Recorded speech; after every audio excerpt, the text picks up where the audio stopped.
فين الحكمة لما أحب الرب جل في علاه أن ينزل النصر لما تزيغ الأبصار وتبلغ القلوب الحناجر؟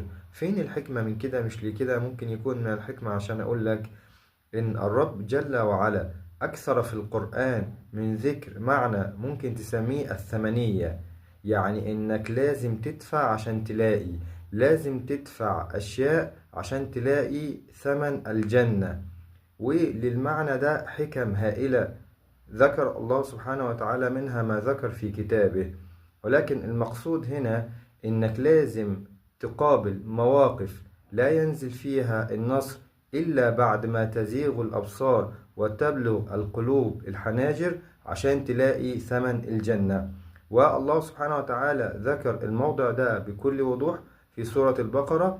قال الله عز وجل: أم حسبتم أن تدخلوا الجنة ولما يأتكم مثل الذين خلوا من قبلكم مستهم البأساء والضراء وزلزلوا حتى يقول الرسول والذين آمنوا معه متى نصر الله ألا إن نصر الله قريب.